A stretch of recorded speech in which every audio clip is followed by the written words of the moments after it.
How to turn your passion into a profitable venture. Do you ever get that feeling on a Sunday night? That little knot in your stomach, knowing that in just a few hours you'll be back in the routine, doing work that pays the bills but doesn't quite feed your soul? What if that thing you do on weekends, the thing you read about, the thing you can talk about for hours, your passion, could be more than just a hobby?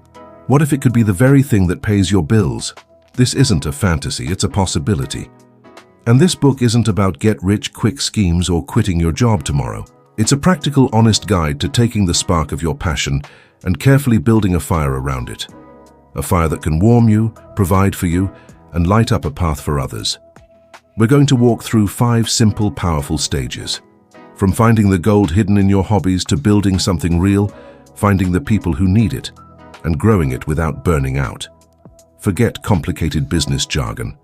Think of this as a conversation, a roadmap from where you are now to where you truly want to be. Your journey starts right now. Before we begin, I want you to pause for just a moment and think about this simple question. What is one hobby or activity that makes you completely lose track of time? It could be anything at all. Gardening, playing a video game, fixing an old engine, writing, painting, or even organizing your kitchen cupboards. Whatever it is, I want you to write it down in the comments below. This small act is your first step on this journey, an acknowledgement of the spark we are about to turn into a flame. Chapter 1. The Goldmine in Your Garage. Finding your profitable passion. Welcome to the first and perhaps most important chapter of our journey together. This is the foundation upon which everything else will be built. So many of us walk through life feeling like we've missed the memo. We see people online who have built incredible businesses around their love for pottery, or vintage cars, or fitness, and we think to ourselves, that must be nice. I don't have a passion like that. This is the first great myth we need to dismantle. You do have a passion, in fact you likely have several. The problem isn't a lack of passion, it's a lack of recognition. Your passions aren't hiding in some far-off exotic land waiting to be discovered. They are right here, right now, sitting in plain sight. They are in your garage, on your bookshelf, in your browser history, and in the conversations that make you light up. Our mission in this chapter is to become detectives of our own lives. We are going to conduct a gentle but thorough investigation to uncover the hidden gems that you've likely been overlooking, dismissing as mere hobbies or quirks. This isn't about forcing yourself to be passionate about something trendy like cryptocurrency or dropshipping. This is about looking inward and honoring the things that already make you, you.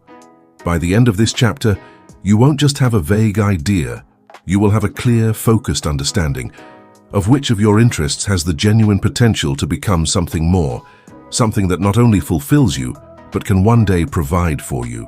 Let's begin the excavation. Our first tool in this process is what I call the passion audit. An audit might sound like a boring, technical term, something your accountant does. But in this context, it's an exciting process of taking inventory of your joy. It's about looking at your own life with fresh eyes and asking a series of simple questions to reveal the patterns of your genuine interests. We so often get caught up in what we think we should be doing or what society deems valuable that we forget to notice what we are naturally drawn to. This audit is designed to cut through that noise. It's about listening to the quiet whispers of your own behavior because your actions speak far louder than your self-doubts.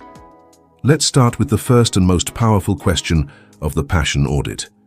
What do I do in my free time that makes me completely lose track of time? Think about those moments. Maybe it was last Saturday afternoon. You planned to spend just an hour in the garden pulling a few weeds, but when you finally looked up, the sun was setting and you realized 4 hours had vanished. You weren't tired, you were energized. Your hands were dirty, your back was a little sore, but your mind was clear and calm. Or maybe it's when you sit down with your guitar. You intend to practice one song, but one song becomes another, and soon you're experimenting with a new melody, and the clock on the wall seems to melt away. This phenomenon has a name. It's called a flow state.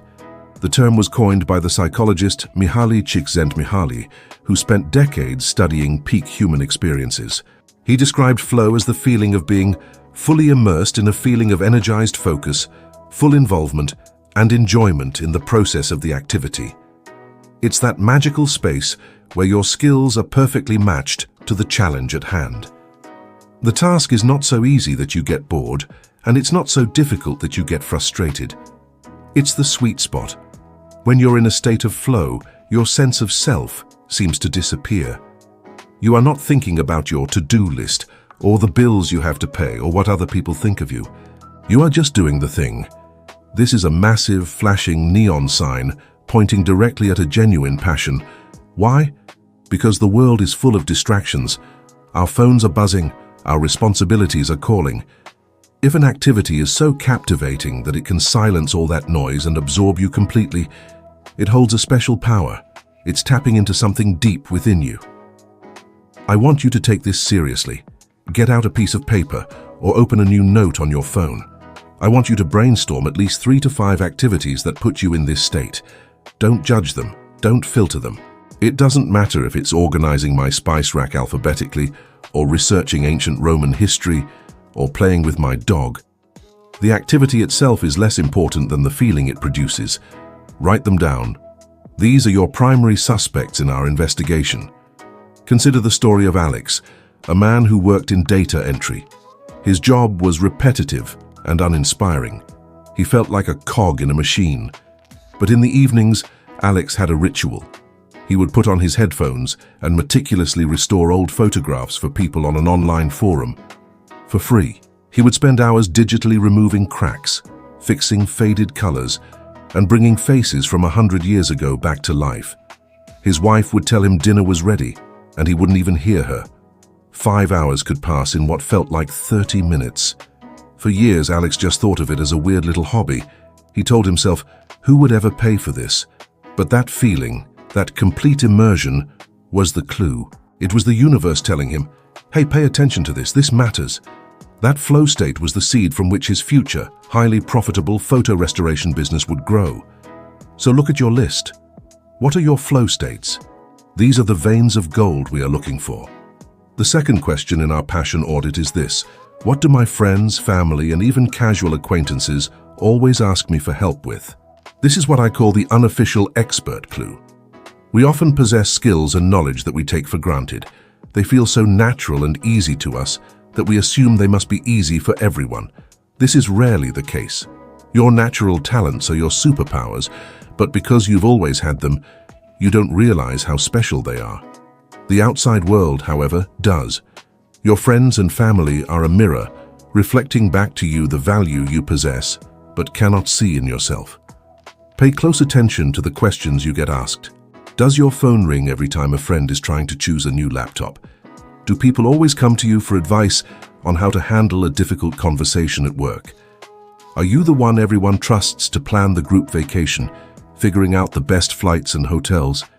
Are you the person who can listen to a car making a weird noise and say, that sounds like a problem with the alternator belt?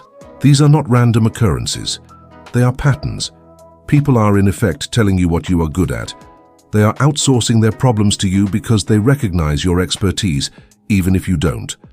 Let's think about Sarah. Sarah was an accountant, very good with numbers, but she found her day job dreadfully boring. On weekends, however, her house was a hub of activity. Friends would come over, not just to hang out, but to have Sarah help them. One friend needed help writing a resume that would stand out. Another needed advice on how to negotiate a better salary. Another was struggling with creating a personal budget that actually worked. Sarah would sit with them, listen patiently, and give clear, practical, and incredibly effective advice. She loved it. It felt good to help people get unstuck. For years, she just saw this as being a good friend.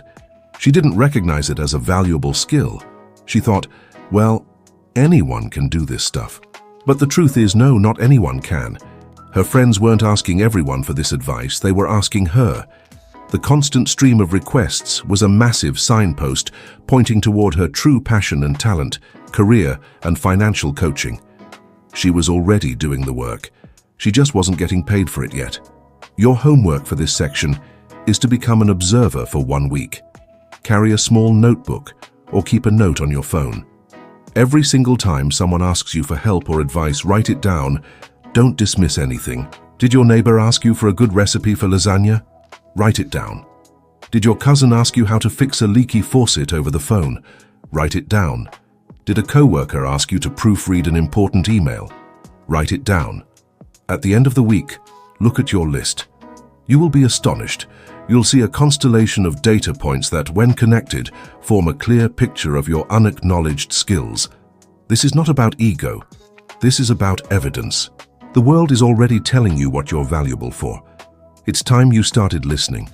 The third and final question of our passion audit is the curiosity compass. The question is this: if you had a completely free Saturday, with zero obligations, no errands to run, no family commitments and a modest budget, what would you choose to learn about or do just for the fun of it? This question is designed to uncover your intrinsic motivations. Intrinsic motivation is the desire to do something for its own sake, for the sheer joy and satisfaction of the activity itself, not for some external reward like money or praise. This is the purest form of passion. In our busy lives, we rarely get these moments of complete freedom, so it's a powerful thought experiment. What topics do you find yourself Googling late at night? What section of the bookstore do you always wander into? What kind of YouTube videos or podcasts do you consume not for work, but for pure enjoyment? This is your curiosity compass, and it always points toward your true north. Maybe you would spend the day learning a new language on an app. Maybe you would watch hours of documentaries about marine biology. Maybe you would go to a hardware store and buy some supplies to try and build that bookshelf you saw online. Maybe you'd spend the day practicing calligraphy. The key here is that there is no should. Nobody is telling you to do this. You are doing it because some part of your soul is hungry for it. This curiosity is the fuel that will get you through the hard parts of building a business later on. When motivation wanes, curiosity keeps you going. A study from the University of California, Davis, found that when our curiosity is piqued, our brains release dopamine, a chemical associated with reward and pleasure. This makes the learning process more effective and more memorable. In essence, your brain is rewarding you for following your curiosity. It's a biological mechanism designed to help you grow and adapt. Don't ignore it. Let me tell you about Ben. Ben worked in marketing. He was good at it, but it didn't ignite his soul. His true curiosity lay in the world of coffee.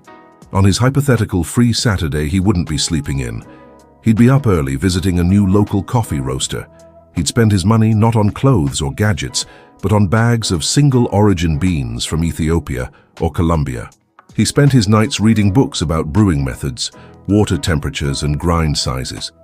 His friends thought it was a bit obsessive, but Ben wasn't doing it to impress anyone.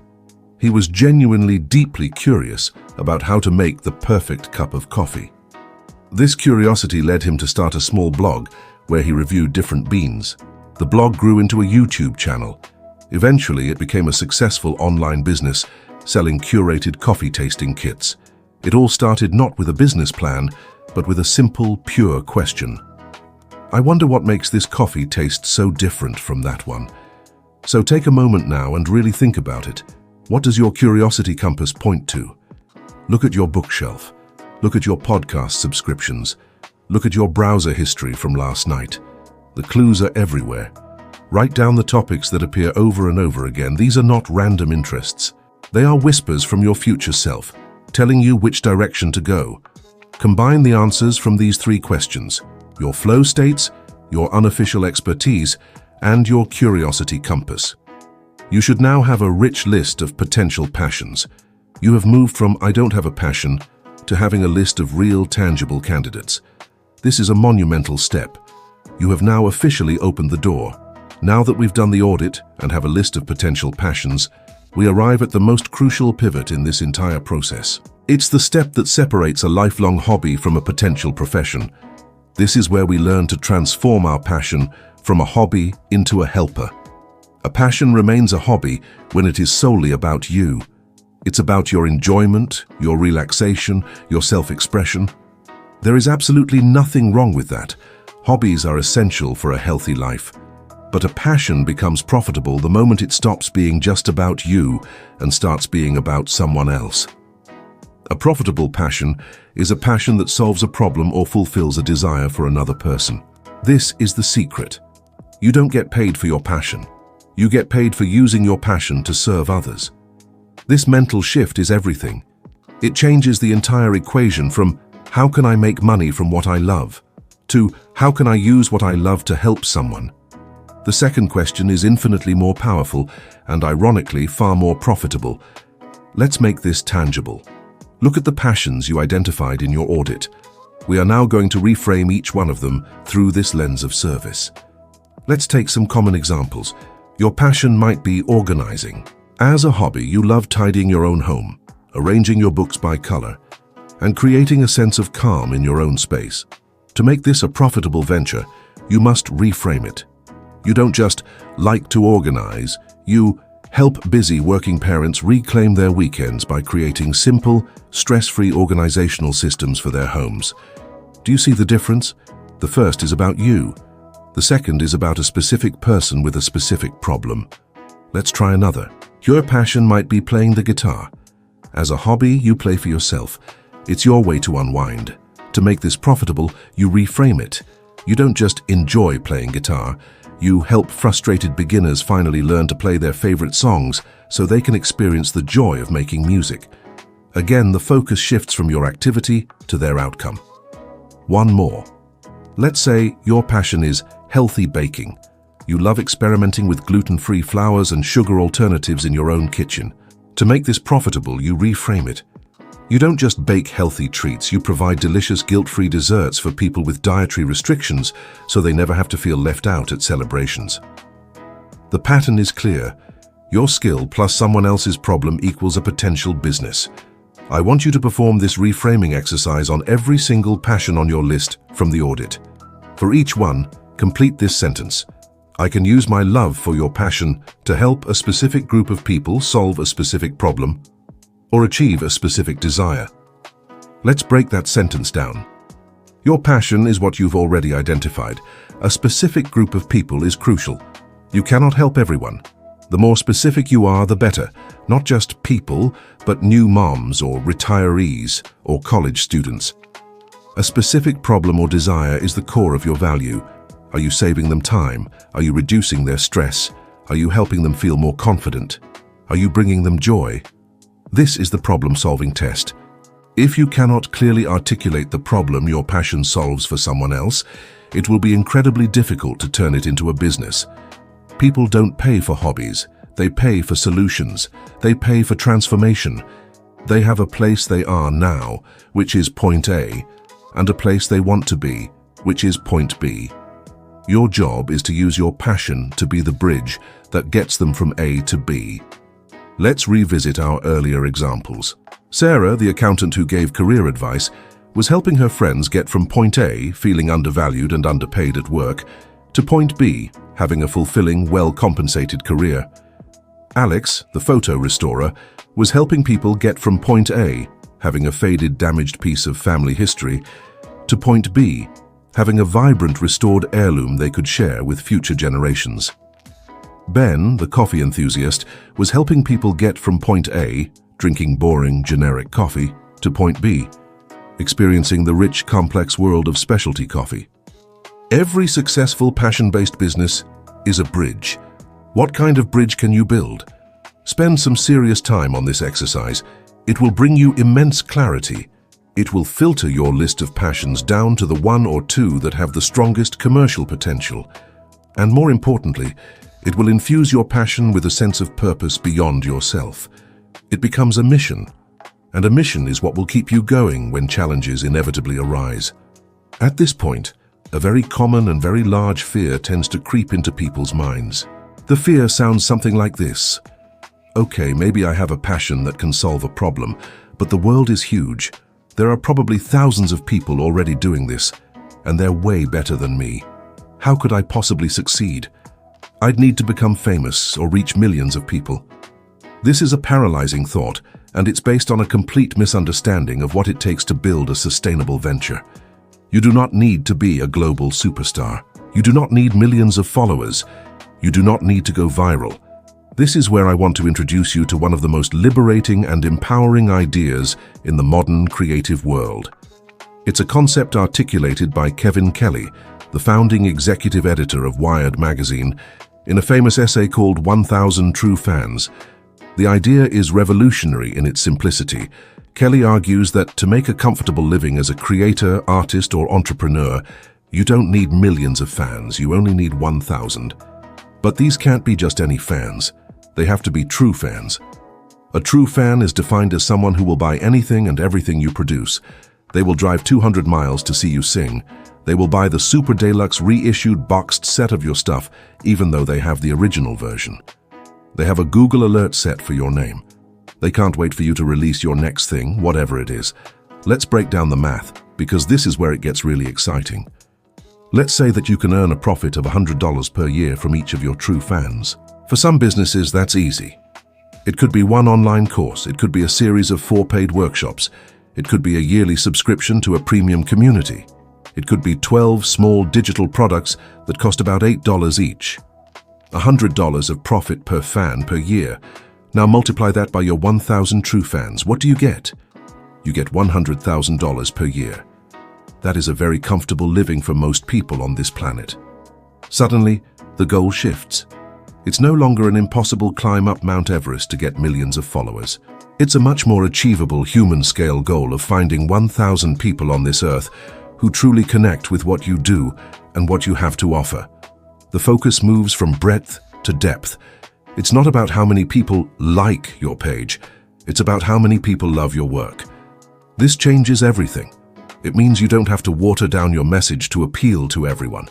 In fact, it encourages you to be more niche, more specific, more you. The quirks and unique perspectives that you thought were liabilities are actually your greatest assets, because they are what will attract your true fans. The person who wants to learn generic guitar playing can go anywhere. The person who wants to learn how to play 1970s folk rock, specifically for singing around a campfire, that person is looking for you. The person who wants a generic organizational system can buy a book at any store. The person who wants a minimalist organizational system specifically designed for a family living in a small apartment with 2 young children, that person is looking for you. Your mission is not to shout at the whole world. Your mission is to find your 1,000 people and serve them so well, with so much value and care, that they become your true fans. How do you find them? You start by helping one person, then another, then another. You build a community slowly, authentically, by being genuinely helpful. This makes the goal feel real. Can you find 10 true fans in the next 6 months? Yes, of course you can. That's a tangible goal. Then you work on finding the next 10. The journey of 1,000 miles begins with a single step, and the journey to 1,000 true fans begins with one. So let go of the pressure to be famous. Let go of the need for viral success. Embrace the quiet, powerful, and deeply rewarding work of building a small tribe, your tribe. Your success is not dependent on the algorithm or on being featured in a major publication. It is dependent on the real human connection you forge with a small group of people who need what you have to offer. This is not just possible, it's a clear, proven path. We have now arrived at the final and perhaps the highest hurdle in this first chapter. It's the mental roadblock that stops more people in their tracks than any other. It is the persistent, nagging voice in the back of your head that says, "But who am I to do this? I'm not an expert." This feeling has a name: imposter syndrome. It's the belief that you are inadequate and incompetent, despite evidence that indicates you are skilled and successful. And it is an epidemic among thoughtful, talented people. The more you know about a subject, the more you realize how much there is to learn, and the more you can feel like a fraud. Let me be perfectly clear. This feeling is normal. Studies suggest that as many as 70% of people experience imposter syndrome at some point in their lives. So if you feel this way, it doesn't mean you're unqualified, it means you're human. But we cannot let this feeling be the gatekeeper of our dreams. We need to dismantle it, logically and emotionally. First, let's redefine the word expert. We have this image of an expert as a tenured professor with 3 PhDs, a best-selling author, the undisputed #1 authority in the world on a given topic. If that is your definition of an expert, then it's true. You probably aren't one. But that definition is both wrong and useless, and you do not need to be the world's foremost authority to provide immense value to someone else. You just need to be 1 or 2 steps ahead of the people you want to help. Think of it like climbing a mountain. The person who is struggling at the base camp doesn't need advice from the person who is already at the summit waving a flag. The person at the summit has forgotten what it's like to be at the bottom. The air is different up there. Their advice might be completely unrelatable. The best person to help the climber at the base camp is the person who is just a little further up the path, at the first ridge. That person still vividly remembers the struggles of the first ascent. They remember which rocks are slippery, where the handholds are, and the best way to pace yourself. They are the perfect guide for that stage of the journey. This is you. You are the guide who is 1 step ahead. Your recent experience is not a weakness. It is your single greatest strength as a teacher, a coach, or a creator. You have empathy. You understand the beginner's mind because you were just there. The so-called experts often suffer from what's called the curse of knowledge. They are so advanced that they can no longer explain concepts in simple, accessible terms. They use jargon and skip over fundamental steps because it all seems so obvious to them. You don't have that problem. You can be the translator, the person who makes a complex topic simple and approachable. People are not looking for a guru on a pedestal. They are looking for a relatable guide who understands their struggle. You don't have to pretend to have all the answers. In fact, it's more powerful to be honest about your journey. Frame yourself not as an expert, but as a fellow traveler. Your message can be, "I was stuck where you are now and I figured out a way through. Let me show you what I learned." This is authentic, it's humble, and it's incredibly effective. People will trust you more, not less. So, let's kill the expert myth right here, right now. Stop comparing yourself to the people at the top of the mountain. Turn around and look at the people who are just starting their climb. There are thousands, if not millions, of them. They are looking for someone just like you to help them take the next step. You have already done the work. You have already walked that part of the path. Your knowledge, however incomplete you may think it is a treasure to someone who is just starting out. Embrace your role as the guide. Your job is not to be perfect, your job is to be helpful, and you are more than ready to be helpful right now. You don't need another certificate. You don't need to read another 10 books. You just need to have the courage to turn around and offer a hand to the person behind you. That is the true meaning of expertise. It's not about what you know, it's about how you use what you know to lift others up. You're ready, you're enough. The world needs your unique perspective, your recent experience, and your authentic voice. It's time to let them hear it. Chapter 2. The one-page blueprint, planning without the pain. If the first chapter was about discovering the raw material, the gold hidden in your life, then this chapter is about building the smelter. It's about taking that raw, beautiful passion and giving it shape and direction. Now, for many creative and passionate people, the words business plan are enough to cause a cold sweat. We picture 100-page documents filled with financial projections, market analysis, and corporate jargon. We imagine ourselves trapped in a stuffy boardroom, trying to fit our vibrant living idea into a rigid, dead spreadsheet. It's the fastest way to kill the very passion we're trying to nurture. So let me start by making a promise. We are not going to do that. We are going to burn that image to the ground. You do not need a traditional business plan. Those are for bankers and investors. You are a creator, a builder, an adventurer. You don't need a 50-pound anchor. You need a compass. And that's exactly what we are going to build in this chapter. We are going to craft a simple, powerful, one-page document. A document so clear and concise it could be sketched on a napkin, yet so effective it can guide your decisions for years to come. This is your blueprint, your personal roadmap. It's not a static document that gets filed away and forgotten. It's a living, breathing guide that you will keep close, a North Star to orient you whenever you feel lost or overwhelmed. It will cut through the noise, eliminate confusion, and give you the most precious resource of all, clarity. Forget the complexity, forget the spreadsheets. This chapter is about planning without the pain. It's about creating a simple framework that empowers you to take focused, intelligent action. By the end of this chapter, you will have your compass in hand, ready to take your first confident steps into the wilderness. Let's begin by creating the container for our plan, the physical blueprint itself. Take out a single sheet of paper and a pen, or if you prefer, open a blank document on your computer. I want you to draw a large rectangle and divide it into 4 equal quadrants. Just 2 lines, one horizontal and one vertical, right through the middle. That's it. This is our canvas. This simple 4-box grid is your entire business plan. It's called the one-page blueprint, and it is designed to distill all the complexity of a business down to its essential heart. Each of these boxes will hold the answer to one of 4 fundamental questions.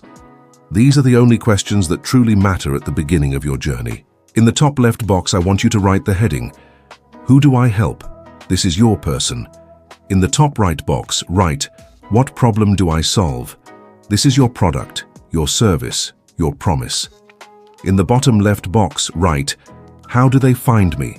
This is your platform, your stage. And finally, in the bottom right box, write, "How do I get paid?" This is your price, the exchange of value. That's it. Who, what, how, and how.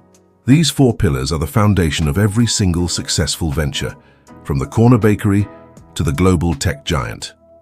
The only difference is that we are going to answer them with a level of simplicity and focus that big corporations can only dream of. Before we dive deep into each box, I want you to appreciate the elegant power of this structure. Notice the flow. We start with people. We don't start with a product idea in a vacuum. We start with empathy, with understanding a specific human being. From that understanding of who we are helping, we can then define the problem we are uniquely positioned to solve for them. Once we know who we are helping and what problem we are solving, the question of where to find them becomes infinitely easier to answer. We don't have to be everywhere. We just have to be where they are. And only after we have established all of that, only after we have a clear path to providing real value to real people, do we even begin to think about the money. This sequence is intentional, and it is critical. So many aspiring entrepreneurs get it backward. They start with a product they think is cool and then try to figure out who might want to buy it. Or they start with a desire to make money and then look for a product to sell. That approach is a recipe for frustration and failure. It's like building a key and then running around trying to find a lock that it fits. We are going to do the opposite. We are going to find a specific lock, a specific problem for a specific person, and then we are going to lovingly craft the perfect key. So take a look at your blank blueprint. It's not intimidating, it's an invitation. It's a series of questions waiting for your answers. Now, let's begin the work of filling them in, starting with the most important box of all. In our top left box, we have the question, "Who do I help?" This is the starting point of everything. And my challenge to you here is to resist the temptation to be vague. The single biggest mistake that new creators and entrepreneurs make is trying to be for everyone. They say, "I want to help people get healthy," or "I want to help people be more productive," or "I want to help people learn to paint." On the surface, these sound like noble goals, but in reality, they are a marketing death sentence. Why? Because when you try to speak to everyone, you end up speaking to no one. Your message becomes so generic, so watered down to offend the fewest people, that it fails to resonate deeply with anyone. Think of it like a radio. If you try to broadcast on all frequencies at once, all you get is static. To be heard, you have to choose one specific frequency and broadcast with crystal clarity. Your job is to choose your frequency. You need to find your one person. This doesn't mean that only one person will ever buy from you. It means you are going to create a crystal clear picture of your single ideal customer, and you are going to focus all of your energy, all of your messaging, and all of your product creation on helping that one person. This is the concept of a customer avatar. It's an imaginary person who represents the perfect fit for what you offer. When you get this right, something magical happens. Your marketing stops feeling like shouting into the void and starts feeling like having an intimate conversation with a friend. Your decisions become effortless. When you're thinking about what video to make next, you don't ask, "What does the world want?" You ask, "What is my one person struggling with right now?" When you're writing a description for your service, you use the exact words and phrases that your one person would use to describe their own problems and desires. This specificity is a superpower. It allows you to cut through the noise and connect on a deeply human level. While your competitors are trying to please a faceless crowd, you are building a powerful bond with a tribe of people who feel like you just get them. So how do we do this? How do we create this avatar? We do it by asking a series of specific questions and getting as detailed as possible. We are going to build a person piece by piece. Let's start with the basics, the demographics. How old are they? Are they male, female, or non-binary? Where do they live generally? A city, a suburb, a rural area? What is their occupation? What is their family situation? Are they single, married? Do they have kids? How much money do they make, roughly? What is their education level? Now you might be thinking, this feels a bit creepy, and does it really matter? Yes, it matters immensely. Students are vastly different from the struggles of a 45-year-old married mother of 3, even if they are both interested in your general topic. Now let's go deeper. Let's move from demographics to psychographics. This is where the real magic happens. This is about their inner world. First, what are their goals and aspirations? What do they secretly dream of? What does success look like in their life? Second, what are their struggles and pain points? What keeps them up at night? What are they frustrated with? What problem do they keep typing into the Google search bar at 11 p.m.? Third, what are their fears and objections? What has stopped them from solving this problem already? Do they think it's too expensive, too difficult, that they don't have enough time, or that they aren't good enough to succeed? Fourth, what are their values? What is most important to them in life? Family, freedom, security, adventure. Finally, let's paint a picture of a day in their life. What is the first thing they do when they wake up? What podcasts do they listen to on their commute? What social media apps do they scroll through during their lunch break? What blogs or websites do they read? What influencers or experts do they already follow and trust? To make this concrete, let's build 2 different avatars for the same general passion. Gardening. A vague creator might say, I help people learn to garden. A focused creator gets specific. Avatar 1 could be Apartment Annie. She's 28 years old, lives in a small apartment in a big city. She works a stressful tech job and makes a good salary, but she craves a connection to nature. Her goal is to grow her own herbs and maybe some cherry tomatoes, to bring some green life into her sterile apartment. Her pain point is that she has no balcony, limited sunlight, and she's killed every plant she's ever owned. Her fear is that she has a black thumb and that it's impossible to garden in her space. She spends her time on Pinterest looking for small space decor ideas and follows minimalist lifestyle influencers on Instagram. Now consider Avatar 2. Suburban Steve. He's 55, recently retired from his accounting job. He lives in a house in the suburbs with a decent-sized backyard. His goal is to have a beautiful, productive vegetable garden to feed his family, reduce his grocery bills, and have a relaxing outdoor hobby. His pain point is that his soil is terrible. He doesn't know when to plant what, and he's overwhelmed by pests and weeds. His fear is that he'll spend a ton of money and effort and end up with nothing but a few shriveled carrots. He spends his time watching YouTube videos on home improvement projects and is a member of several local community Facebook groups. Do you see? Both Annie and Steve want to learn to garden, but their worlds are completely different. The content, products, and marketing that would resonate with Annie would be completely irrelevant to Steve and vice versa. The specific creator who chooses to help Apartment Annie will create content about container gardening, grow lights, and windowsill herb gardens. The creator helping Suburban Steve will create content about soil amending, companion planting, and organic pest control. By choosing one, you gain power. Your task now is to build your own avatar. Give them a name. Find a stock photo online that looks like them. Write out a full 1-page description of their life. Be as specific and detailed as you can. This person is now your boss, your muse, and your best friend. Every decision you make from this point forward should be run through a simple filter. Would Avatar's name find this valuable? This single exercise will bring more clarity to your venture than anything else you do. This is the foundation. Now let's move to the top right box of our blueprint. What problem do I solve? With the crystal clear image of your one person in mind, this question becomes much easier to answer. You are not just selling a product or a service, you are selling a transformation.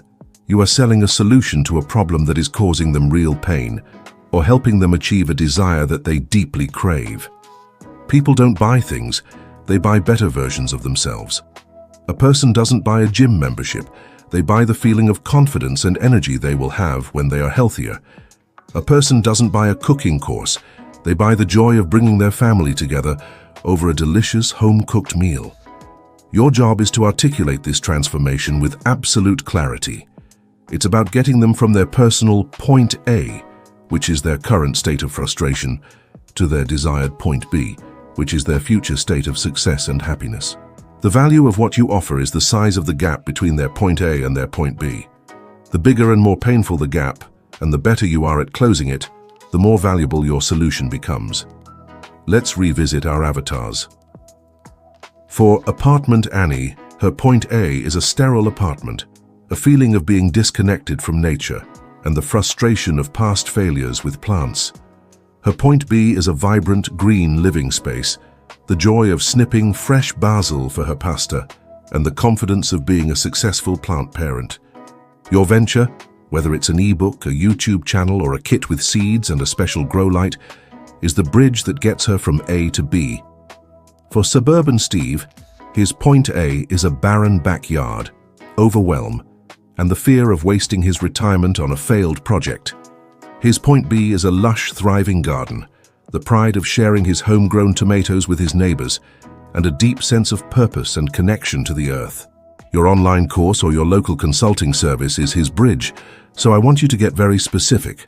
In this box on your blueprint, I want you to write a transformation statement. It follows this simple formula. I help your avatar, who is struggling with their point A problem, to achieve their point B desire by providing your product service. Let's write one for the Apartment Annie example. I help young urban professionals, Annie, who are struggling with having no outdoor space and a history of killing plants, point A, to successfully grow their own food indoors, point B, by providing simple, step-by-step video guides and curated small-space gardening kits, the product. This statement is a compass within your compass. It defines your mission. It's your elevator pitch. It's the answer you give when someone asks, "So, what do you do?" Notice how it's not about you. It's not "I sell gardening kits," it's "I help." The focus is on them, their problem, and their desired outcome. This is the essence of value creation. You need to become an expert on your avatar's problem. You should understand their point A better than they do. You should be able to articulate their frustrations using their own words. How do you do this? You go where they are. You read the Amazon reviews of books on your topic to see what people loved and what they complained about. You join the same Facebook groups and Reddit forums they are in, and you read the questions they are asking. You become a detective of their pain. The more deeply you understand their problem, the more effectively you can design the solution, and the more your avatar will feel that you are reading their mind. They will feel seen, heard, and understood, which is the foundation of all trust and eventually all commerce. Fill in this box now. Spend time getting the wording just right. This statement is the heart of your venture's promise to the world. With a clear picture of who we are helping and what problem we are solving, we can now turn our attention to the bottom left box. How do they find me? This is the question of your platform. In the vast, noisy world of the internet, where will you build your home? Where will you plant your flag? The temptation is to try and be everywhere at once. You hear that you need a blog, a YouTube channel, a podcast, an Instagram, a TikTok, a Facebook page, a Twitter account, and a LinkedIn profile. This is the path to madness. It is a surefire way to burn out before you even get started. Remember the 80-20 rule we are going to discuss later. A tiny fraction of your efforts will produce the vast majority of your results. Your job is to focus your energy on that tiny, effective fraction. To do that, you need to choose one primary platform to be your home base. This is the place where you will create your best, most in-depth content. This is the core of your content flywheel. All other platforms, if you use them at all, will be outposts designed to point people back to your home base. So how do you choose your home base? There are two simple criteria. First, where does your one person, your avatar, already spend their time? If you are helping suburban Steve, who loves watching home improvement videos, then YouTube is a fantastic choice for your home base. If you are helping apartment Annie, who spends her time scrolling Pinterest and Instagram for decor ideas, then a highly visual platform like Instagram might be a better choice. You must go where they already are. Don't try to force them to come to a platform they don't use. The second criterion is, what medium best suits your passion and your personality? If your passion is highly visual, like painting, makeup artistry, or woodworking, then a video platform like YouTube or a photocentric one like Instagram makes the most sense. If your passion is based on deep, complex ideas, like philosophy or personal finance, then a blog or a podcast might be a better fit, allowing you to explore topics in depth. It's also about you. Do you love being on camera? YouTube is your friend. Do you love the craft of writing? Start a blog or a newsletter. Do you love to talk but hate the technical aspects of video? A podcast could be perfect.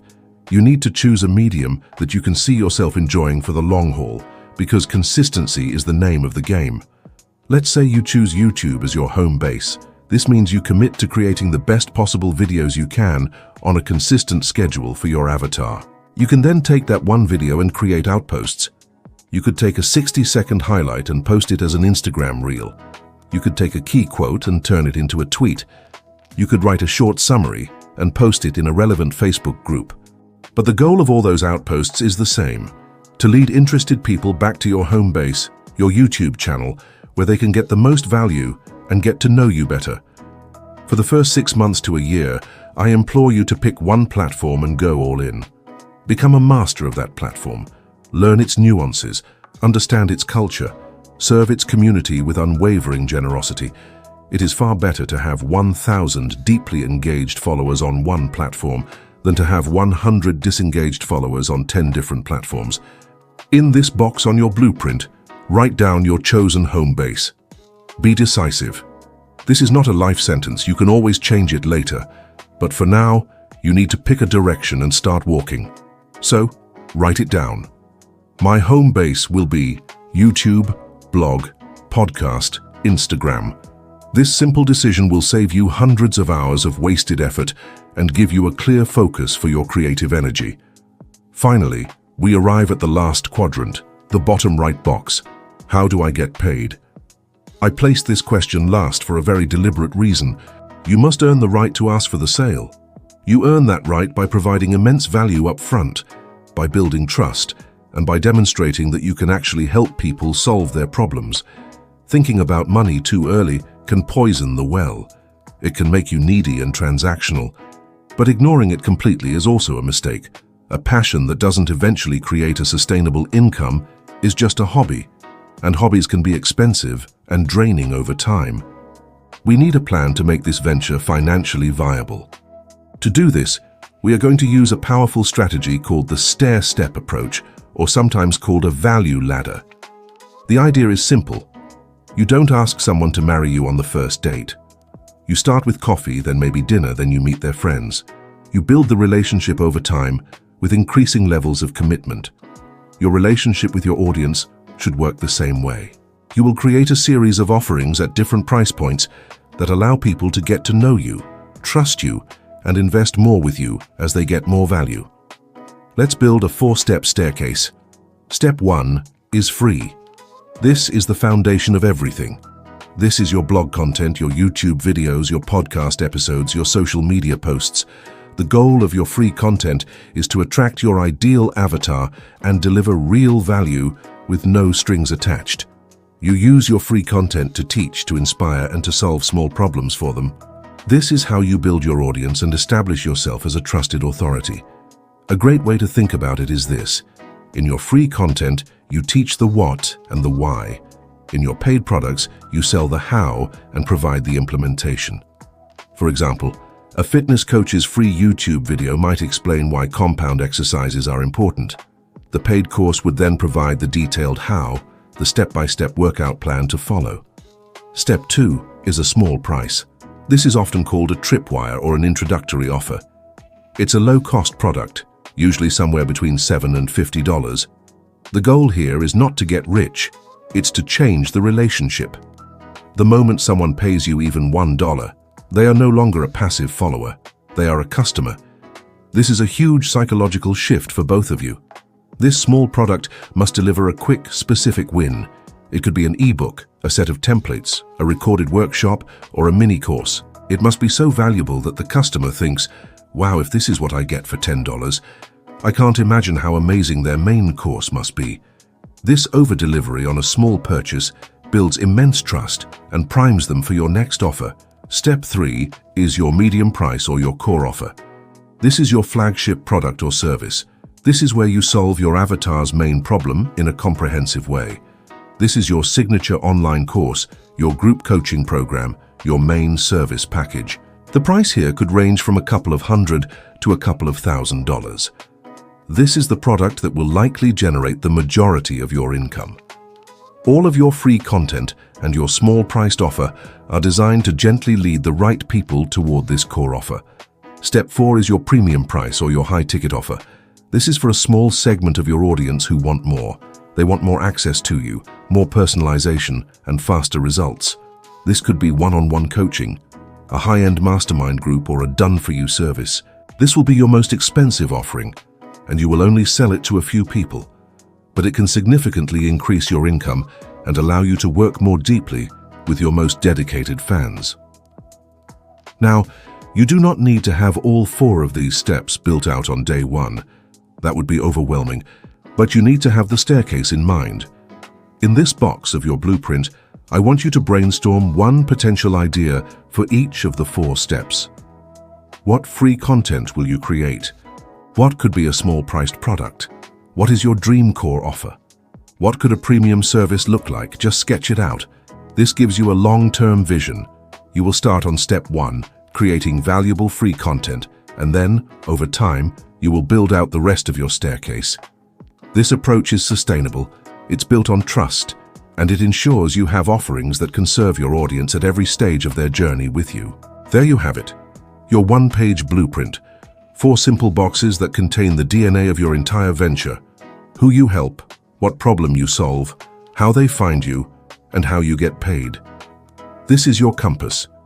It is not set in stone. You should revisit it and refine it every few months. But for now, it is your guide. It will protect you from distraction and overwhelm. It will keep you focused on what truly matters. Take a moment to look at your completed page. This is no longer just a passion. It's a plan. It's the beginning of something real. And in the next chapter, we will talk about how to take this beautiful plan and turn it into messy, glorious action. Chapter 3, From Dreamer to Doer, Building in Public. We have reached a critical juncture in our journey. In the first chapter, we unearthed the raw gold of your passion. In the second, we drew the blueprint for the beautiful thing we intend to build with it. You now have a compass, a plan, a clear direction. And this is where many people stop. They have the perfect plan, the brilliant idea, the detailed map. It feels good, it feels safe. But a map is not the territory. A blueprint is not the house. The distance between the dream in your head and the reality in the world is bridged by one thing and one thing only: action. This chapter is about crossing that bridge. It's about navigating the treacherous and exhilarating space between planning and doing. This is where the rubber meets the road. And this is where our greatest enemy often reveals itself. That enemy is not a lack of knowledge or a lack of skill. It's a far more subtle and insidious foe called perfectionism. It's the whisper that says, "It's not ready yet. You need to do more research. You need a better camera. You need to wait until you're a real expert." Perfectionism masquerades as a commitment to high standards, but in reality, it is fear wearing a fancy tuxedo. It's the fear of being judged, the fear of failing, the fear of putting your real self out into the world and not being enough. This chapter is our declaration of war on that fear. We are going to arm you with the mindsets and strategies to overcome inertia and become a person of action. We will explore why done is better than perfect, how to leverage the superpower of building in public, how to create a content engine that works for you, and how to carve out the time and focus needed to make real progress even when life is busy. This is the moment you transition from a dreamer to a doer. The world has enough dreamers. It needs you, the doer. The plan is perfect enough. You are ready enough. The time is now. Let's get to work. Our first order of business is to confront the beast of perfectionism head-on. We must slay this dragon before it burns our entire village to the ground. Perfectionism is one of the most misunderstood and romanticized flaws in our culture. People almost boast about it in job interviews. My biggest weakness? I'm just too much of a perfectionist. We see it as a sign of dedication and quality. But for the creator, the entrepreneur, the person trying to build something from nothing, perfectionism is not a virtue. It is a poison. It is the mother of procrastination and the enemy of progress. Let me be blunt. Your first video will be awkward. Your first blog post will have clunky sentences. Your first product will have flaws. Your first attempt at anything will be imperfect. This is not a possibility, it is a guarantee. And you have to be okay with that. The goal is not to create a perfect masterpiece on your first try. The goal is to get in the game. The goal is to be in motion. Why? Because you can only steer a moving car. You cannot correct your course if you are sitting parked in the garage, endlessly polishing the hood ornament. You need to get on the road, feel the bumps, and make adjustments as you go. This is the core of the mantra that has built Silicon Valley and launched countless creative careers. Done is better than perfect. This simple phrase is your permission slip to be a beginner.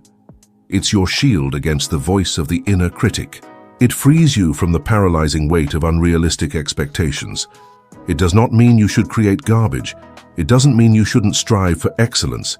It means you must recognize that excellence is not a starting point. It is a result of an iterative process. You get to excellent by starting with good enough, getting feedback, and then making it better. Then you repeat that process over and over again. Think about the creators you admire most. Go back and find their first ever YouTube video or their earliest blog posts from a decade ago. I promise you, it will be almost painfully cringe-worthy. The lighting will be bad, the sound will be echoey, the writing will be unrefined. They weren't born as the polished experts you see today. They became that way through the process of creating hundreds, if not thousands, of imperfect things. They got their 10,000 hours of practice in public. Their secret was not that they were perfect from the start, but that they were willing to be imperfect and start anyway. This brings us to a powerful concept from the world of software development, the minimum viable product, or MVP. An MVP is the most basic version of a product that can be released to the public. It's not the full-featured final version with all the bells and whistles. It's the version that has just enough features to be useful to early customers, and most importantly, to provide feedback for future development. Your first piece of content, your first offering, should be treated as an MVP. What is the minimum viable version of your idea that you can get out into the world to see if it resonates? If your grand vision is a massive 20-module online course, your MVP might be a short 1-hour paid workshop on the most important module, or even simpler, a free 10-page PDF guide on the topic, or even simpler than that, a single helpful 10-minute YouTube video. The purpose of the MVP is not to make $1 million. Its purpose is to learn. It answers the most important questions. Does anyone care about this? Is this problem real? Is my solution helpful? You cannot answer these questions by thinking about them in your office. You can only answer them by putting something, anything, out into the world and observing how people react. This creates a feedback loop, and the feedback loop is the engine of all improvement. You release version 1.0. You listen to the comments, the questions, the criticisms. You take that feedback and you incorporate it into version 1.1. Then you release that, and you get more feedback, which you use to build version 2.0. Perfectionism short-circuits this entire process. It keeps you stuck in your own head, trying to build the flawless version 10.0 in a vacuum without any real-world input. It's an impossible task. So here is your actionable challenge. I want you to adopt a new standard for your work. I call it the good enough checklist. Before you release anything, instead of asking, "Is this perfect?" I want you to ask 3 different questions. First, is it helpful? Does this piece of content or this product genuinely help my avatar solve a small piece of their problem? Second, is it clear? Is the message easy to understand? Is the next step obvious? Third, is it finished? Have I actually completed the thing I set out to do? If the answer to all three questions is yes, then you must ship it. You must hit publish. You must release it into the world. It's time to trade your fear of judgment for a love of progress. It's time to embrace the messy, beautiful process of becoming. Let go of perfect. Grab hold of done. Now that we've committed to taking imperfect action, I want to introduce you to a strategy that will turn your greatest fear, the fear of being seen as a beginner, into your greatest marketing advantage. This strategy is called building in public. The traditional way of creating something is to work in secret. You hide away in your workshop for months or years, perfecting your creation, and then you have a big reveal. You pull back the curtain and say, "Ta-da! Here is my finished masterpiece." This can work for huge companies with massive marketing budgets, but for the solo creator, it's a terrible strategy. It's risky, it's lonely, and it misses a huge opportunity. The new way, the better way, is to build in public. This means you don't wait until you have a finished product to start sharing your journey. You share the process, the progress, the struggles, and the learnings along the way. You bring your audience behind the curtain from day one. Instead of just presenting them with a finished cake, you show them the recipe. You talk about why you chose certain ingredients.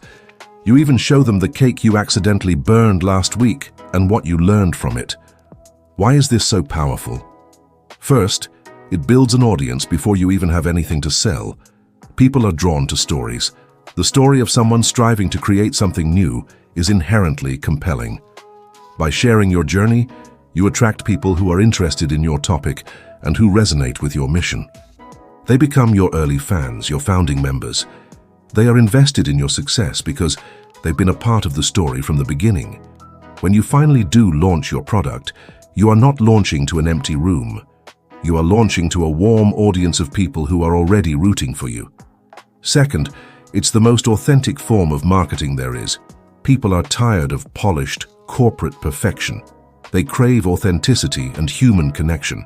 When you share your struggles, when you admit you don't have all the answers, when you are vulnerable about the process, you don't look weak, you look real. You build a level of trust that no slick advertising campaign can ever buy. People connect with people, not with faceless brands. Building in public is how you show them the person behind the project. Third, it creates an invaluable feedback loop. As you share what you're working on, your audience will give you feedback. They will tell you what they are excited about, what they are confused by, and what they need most. This is free market research. You can co-create your product with your future customers, ensuring that when you finally release it, it's something they actually want and need. It dramatically de-risks the entire process. So what does this look like in practice? It's simpler than you think. It's about a shift in mindset from presenting to sharing.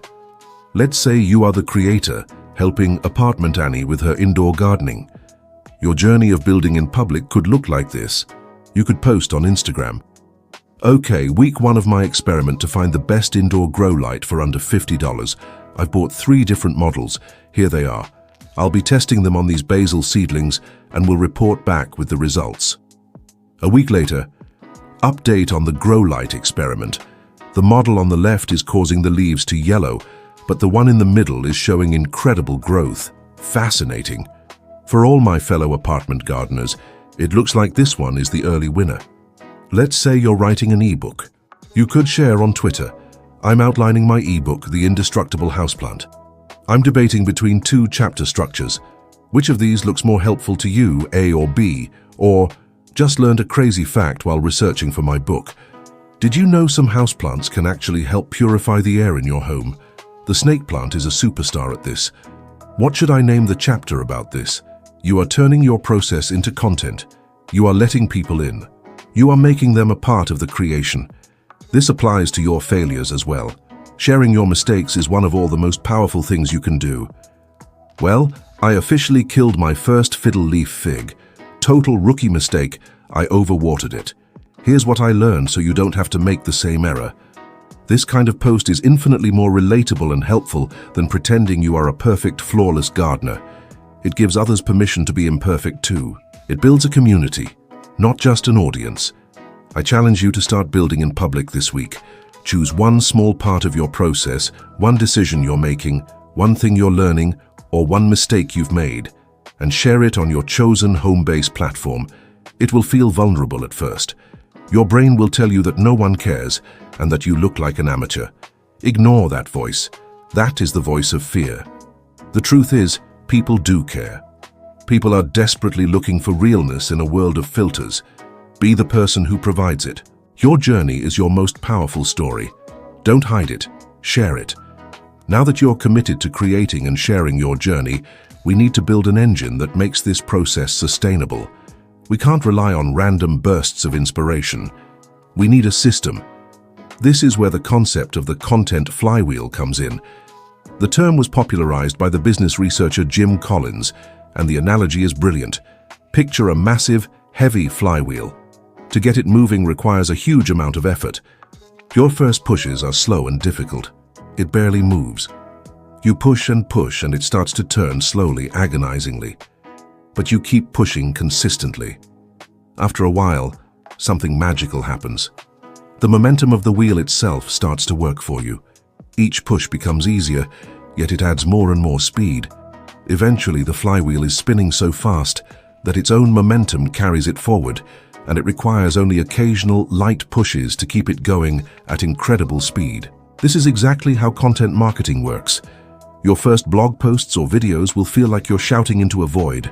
You'll spend hours creating something, and maybe 5 people will see it. It's discouraging. This is the hard pushing phase. But you stay consistent. You keep creating valuable, helpful content for your specific avatar. Each piece of content is another push on the flywheel. A blog post you wrote a year ago starts getting traffic from Google. A video you made 6 months ago gets recommended to a new audience. People start sharing your older work. The links to your content start to accumulate. Your authority grows. The momentum builds. The flywheel starts to spin. Each new piece of content you create now has a greater impact because the flywheel is already moving. This is the opposite of what most people do on social media, which is more like a hamster wheel. You post something, it gets a little flurry of attention, and then it's gone within 24 hours. You have to show up the next day and start running all over again just to stay in the same place. The flywheel is about creating assets. Each helpful, search-friendly piece of content you create is an asset that can continue to work for you, attracting new people to your world for years to come. It's a long-term strategy and it requires patience, but it is the single most sustainable way to build an audience and a business online. So how do you build your own flywheel? It's a simple 4-part process. Listen, create, distribute, engage. First, you listen. This goes back to our avatar. What are their questions? What are their pain points? You can find these questions everywhere. In the comments section of other videos on your topic, in Reddit forums, in Facebook groups, on question and answer sites like Quora. Every question you find is a potential idea for a piece of content. Create a list of these questions. This is your content goldmine. You will never run out of ideas again. Second, you create. You take one of those questions and you create the best, most helpful piece of content you can to answer it. This will be on your chosen home-based platform. If your platform is YouTube, you make a video. If it's a blog, you write an article. The key is to focus on one question at a time and to be genuinely helpful. Don't worry about selling anything. Just focus on solving their problem. Third, you distribute. Hitting publish is not the final step. You need to give your content an initial push to get the flywheel started. This means sharing it where your avatar will see it. You can share it to your personal social media profiles, send it to your fledgling email list, or share it in relevant online communities, but only where it's allowed and genuinely helpful. Don't be a spammer. This is where your outposts come in. You can take your main piece of content and repurpose it for other platforms. That 10-minute YouTube video can be turned into a full-length blog post. You can pull out the audio and make it a podcast episode. You can chop it into 5 30-second clips for Instagram Reels or TikTok. You can take 3 key points and turn them into a Twitter thread. This create once, distribute many strategy allows you to get the maximum leverage from every piece of content you create. Fourth, you engage. When people take the time to comment on your content, you must respond. This is not a broadcast, it's a conversation. Answering comments and questions builds community. It shows people that you are a real person who cares. And crucially, the comments section is another place to listen. The questions people ask in the comments of your current piece of content are the perfect ideas for your next piece of content. This closes the loop and starts the cycle all over again. Listen, create, distribute, engage. That is the engine. The fuel for this engine is consistency. You do not need to post every day. You need to find a sustainable rhythm that you can stick with for a year or more. It is far better to post one high-quality video every single week than to post 7 mediocre videos in 1 week and then burn out and disappear for a month. Consistency builds trust with your audience, and it signals to the platform algorithms that you are a serious creator. So choose your schedule. Maybe it's 1 blog post a week. Maybe it's 1 video every 2 weeks. Whatever it is, commit to it. Put it in your calendar like a doctor's appointment. This is how you start pushing the flywheel. It will be slow at first, but if you trust the process and stay consistent, the momentum will inevitably build. We have now arrived at the most practical and, for many, the most challenging part of our journey from dreamer to doer. It's the question that echoes in the mind of every aspiring creator with a busy life. This all sounds great, but how do I actually find the time to do it all? Most of us are not starting this journey with a blank slate. We have jobs, families, chores, social commitments, and the basic human need for sleep. The idea of adding build a business from scratch to our already overflowing to-do list can feel completely overwhelming, if not impossible. The answer is not about finding more time. You cannot create a 25th hour in the day. The answer is about making better, more intentional decisions with the time you already have. It's about forging time. It's about being ruthless with your priorities and building systems that protect your focus. The first and most powerful tool for this is time blocking. Time blocking is the practice of scheduling your day into blocks of time dedicated to specific tasks. Instead of working from a to-do list, you assign every task a home on your calendar. This means you will schedule an appointment with your passion project. I want you to look at your week and find 2 to 3 blocks of time, even if they are only 90 minutes long, where you can work on your venture. Maybe it's from 6 a.m. to 7:30 a.m. before anyone else in the house wakes up. Maybe it's during your lunch break. Maybe it's from 8 p.m. to 9:30 p.m. after the kids are in bed. Find these blocks and schedule them in your calendar. Write project time or work on YouTube video. You must treat this appointment with the same seriousness as a meeting with your boss or a dentist appointment. It is non-negotiable. It is sacred. When that time block arrives, you turn off your phone, close your email, shut down all other distractions, and you focus solely on the task at hand. This is your deep work time. A 90-minute block of focused, uninterrupted work is more powerful than 3 hours of distracted, stop-and-start effort. Defend these blocks with your life. If someone asks you to do something during that time, your default answer is, "I'm sorry, I have an appointment." Then you do. It's an appointment with your future. But what should you do during these precious, protected blocks of time? This is where our next tool comes in, the one thing rule. This concept, popularized by Gary Keller, is about radical prioritization. In any given moment, there are 100 things you could be doing for your project. You could be designing a logo, researching new microphones, planning future products, or endlessly tweaking your website's color scheme. Most of these tasks are what we call productive procrastination. They feel like work, but they don't actually move the needle forward. The one thing rule forces you to find the lead domino. You must ask yourself the focusing question: what is the one thing I can do right now, such that by doing it, everything else will be easier or unnecessary?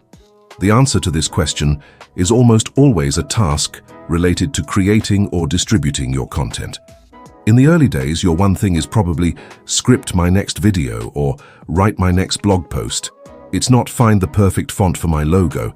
It's the core work of pushing the flywheel. Before each of your scheduled time blocks, take 2 minutes to identify your one thing for that session. This singular focus will prevent you from getting distracted by less important tasks and ensure that your limited time is spent on the activities that create real results. Paired with this is the crucial concept of energy management, not just time management. You have a finite amount of high-quality creative energy each day. For most people, this energy is highest in the morning. It's a tragedy to waste your peak creative hours on low-value tasks, like checking email or scrolling through social media. You must match your most important task, your one thing, with your peak energy time. If you are a morning person, that means your 6 a.m. time block should be dedicated to the hardest, most creative work, like writing or scripting. Save the easier, administrative tasks for when your energy is lower. Working in alignment with your natural energy cycles can double your productivity. Finally, all of this requires you to embrace the power of no. In order to say a deep, meaningful yes to your passion project, you must be willing to say no to the things that are draining your time and energy without adding real value to your life. This could mean saying no to that extra committee at work, saying no to watching 3 hours of mindless television every night, or saying no to social invitations that you feel obligated to accept but don't actually enjoy. This is not about deprivation. It is about intention. It's about consciously deciding that the future you are trying to build is more important than the temporary comfort or distraction of the present moment. Every time you say no to something that doesn't align with your goals, you are creating the space needed for your dream to grow. The journey from dreamer to doer is not about a single heroic leap. It is about the small, consistent, and courageous choices you make every single day. It's about scheduling the time, identifying your one thing, and having the discipline to show up even when you don't feel like it. The plan is in your hands. The time is on your calendar. The flywheel is waiting. It's time to give it your first push. Chapter 4. Finding your people, marketing that feels like helping.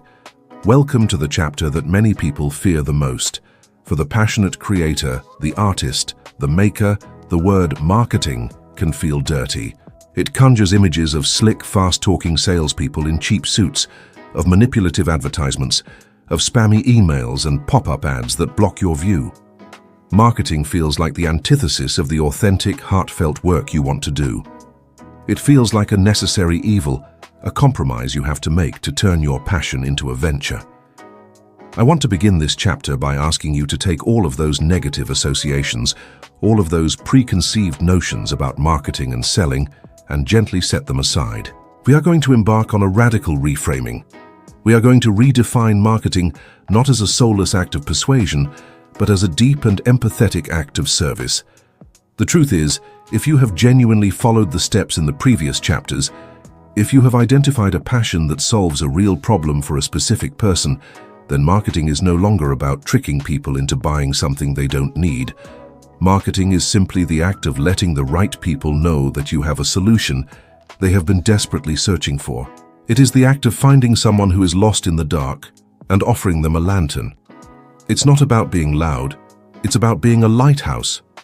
It's not about chasing customers, it's about attracting your people, your tribe, the ones who will feel seen and understood by your work. In this chapter, we will dismantle the myth that you have to be an extroverted, shameless self-promoter to succeed. We will show you how to market in a way that feels as good and as authentic as the creative work itself. We will learn how to find the exact places online where your people are already gathered, how to connect with them using the timeless power of stories, how to build immense trust by giving value generously, and how to make the entire process feel less like selling and more like helping. This is where your passion meets its purpose in the world. This is where you learn to open the door and invite people in. Our first principle of authentic marketing is simple and profound. Go where they are. Imagine you decide to open a small shop that sells specialized high-end equipment for rock climbers. Would you set up your shop in the middle of a flat, swampy region hundreds of miles from the nearest mountain? Of course not. It would be absurd. You would go to a town at the base of a mountain, a place where climbers naturally congregate. You would open your shop where your people already are. The digital world works in exactly the same way. Your future customers, your 1,000 true fans, your avatar, they are not scattered randomly across the infinite expanse of the internet. They are already gathered together in what we can call digital watering holes. They are in specific Facebook groups. They are on specific subreddits. They are following specific hashtags on Instagram. They are reading specific blogs. and they are listening to specific podcasts. They have already self-selected and organized themselves into communities based on their interests and struggles. Your job is not to create a new community from scratch, at least not at first. Your job is to become a detective, to find these existing watering holes, and to go there not as a hunter but as a fellow traveler. You go there to listen, to learn, and to help. The biggest mistake people make is to find one of these communities, burst in on day one and start shouting, "Hey everyone, check out my new website, buy my stuff." This is the digital equivalent of walking into a quiet book club and starting to yell through a megaphone. It's rude, it's ineffective, and it will get you banned and ostracized almost immediately. You must approach these communities with a listener's mindset, not a marketer's mindset. The marketer's mindset asks, how can I extract value from this group? The listener's mindset asks, how can I add value to this group? Only by embracing the second can you ever hope to achieve the first. So, how do we find these digital watering holes? It requires some simple but focused detective work. Let's get tactical. 1. Start with Google. Use simple, intuitive search terms. If your passion is knitting, search for knitting forums, knitting Facebook groups, or popular knitting blogs. If your passion is helping people with personal finance, search for personal finance subreddit, frugal living forums, or early retirement blogs. Go through the first few pages of results and start making a list of potential communities. 2. Search on the platforms themselves. Go to Facebook and search for groups related to your topic. Go to Reddit and search for subreddits. A subreddit is just a dedicated forum for a specific topic, and there is one for almost every interest imaginable, from R woodworking to R skincare addiction. Go to Instagram and search for popular hashtags that your avatar would be using or following. 3. Spy on your competitors, or as I prefer to call them, your peers. Find other creators who are serving a similar audience. Where are they active? What groups are they a part of?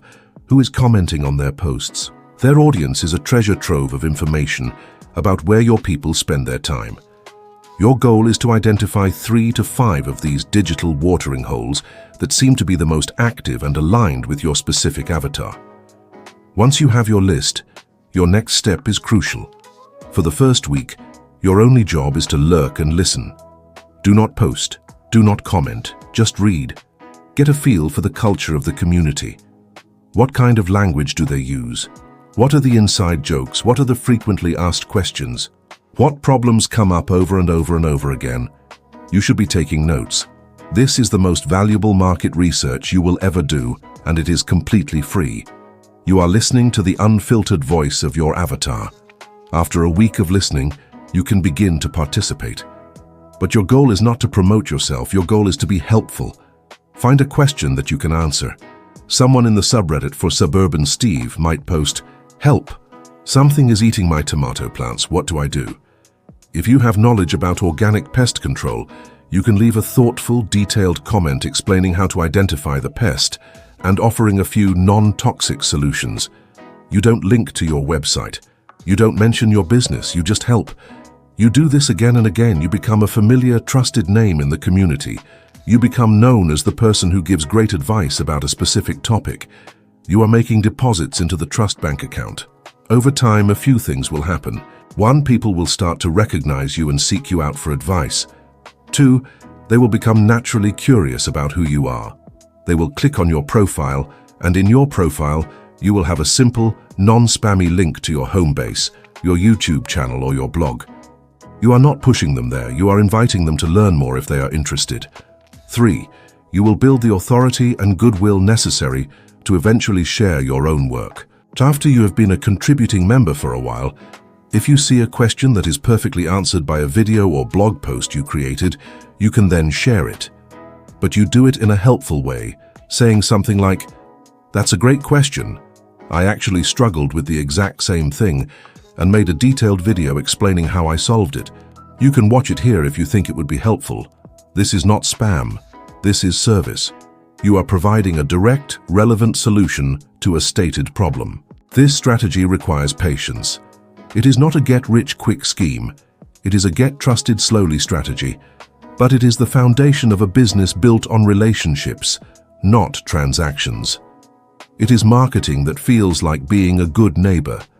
Once you have found where your people are and have started to build trust by being helpful, you need a way to connect with them on a deeper, more emotional level. Facts and information are useful, but they don't inspire action or create loyalty. For that, you need to tap into the most ancient and powerful form of human communication: storytelling. Our brains are not wired to remember bullet points and data sheets. Our brains are wired for narrative. A good story bypasses the skeptical, analytical part of our brain and speaks directly to our emotions. It allows the listener to see the world through our eyes, to feel what we feel. When you tell a story, you are not just conveying information, you are creating an experience. In the context of your passion-based venture, stories are your most potent marketing tool. They are how you transform a faceless business into a human-led mission. People don't buy what you do, they buy why you do it. Stories are how you show them your why. There are 3 fundamental stories that you need to learn to tell. The first is your origin story. This is the story of why you care so deeply about this passion. It's the story of your own journey, your own struggles, and your own transformation. It answers the question, why you? Let's say your passion is helping people overcome a fear of public speaking. Your origin story isn't, I'm good at public speaking, so I decided to teach it. A compelling origin story might be, for years I was so terrified of public speaking that I would literally feel sick before every presentation at my job. I turned down promotions because they involved more public speaking. It was holding my entire career hostage. One day, after a particularly embarrassing meeting where I completely froze up, I decided enough was enough. I spent the next 2 years obsessively studying every technique I could find, from breathing exercises to mental reframing. Slowly, painfully, I went from a terrified wreck to a confident speaker. I'm not a natural, I'm a convert. And my mission now is to share the exact system I used to help others break free from the same prison of fear that I was in. Do you feel the difference? That story creates an immediate emotional connection. It shows vulnerability, it builds empathy, and it positions you not as a lofty expert but as a relatable guide who has walked the path. Your origin story is your foundation. You should have a version of it that you can tell in 30 seconds and a version you can write out in 1,000 words on your website's About page. The second essential story is the customer story, or the transformation story. While your origin story makes you relatable, the customer story provides proof that you can actually deliver results.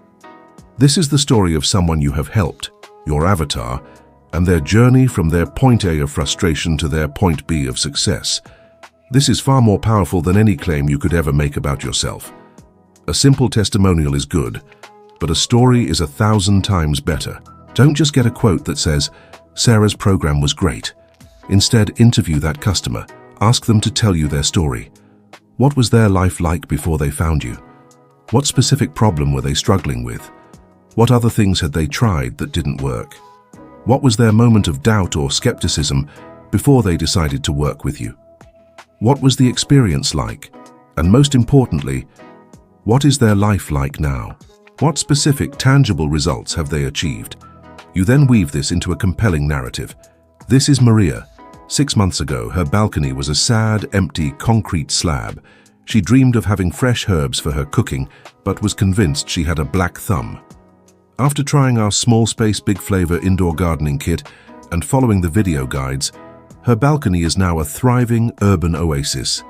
Last night, she sent me a picture of the pesto she made with her own homegrown basil. That's not just a plant, that's a little piece of joy she grew herself. These stories are your most powerful marketing assets. They are the social proof that builds trust and helps potential customers see themselves in the success of others. You should be collecting these stories like precious jewels. The third story is the process story. This ties back directly to our strategy of building in public. The process story is the ongoing, real-time narrative of your journey as a creator. It's the story of the thing you are currently building, the challenge you are currently facing, the lesson you just learned. These are the small daily stories you share on social media or in your newsletter. They are not grand epic tales. They are relatable behind-the-scenes snapshots. Today, I'm working on the new module for my course about sourdough baking. I'm trying to simplify the section on starter maintenance, because I know that's where so many people get stuck.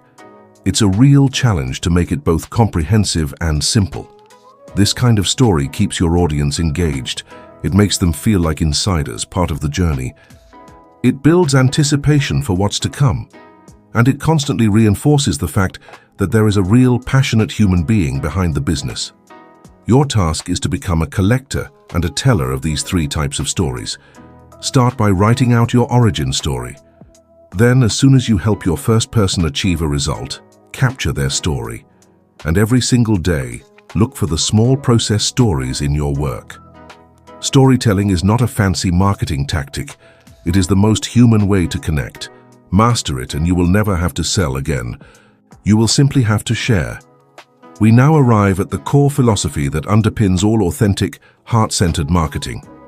It is the principle that will guide your actions and ensure that you are always building relationships rather than just chasing transactions.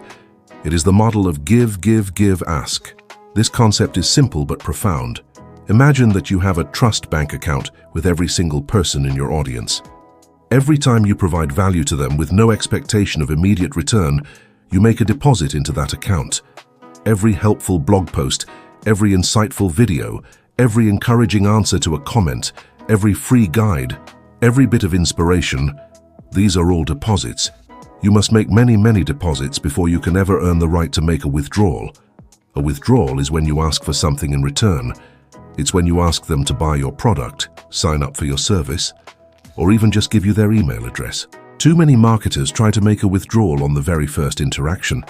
They run an ad that says, "Buy my thing," to a complete stranger.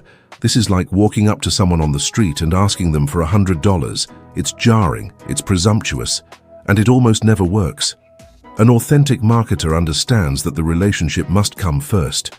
They focus relentlessly on making deposits into the trust bank account, day after day, week after week. They operate from a place of generosity. They are so focused on helping their audience that when they finally do make an ask, it feels completely natural and earned. It feels like a logical next step, not a jarring sales pitch. A good rule of thumb is the 90-10 rule. 90% of your content, your interactions, and your energy should be focused purely on giving value. This is your free content on your home-based platform, your helpful comments in online communities, your encouraging replies to emails.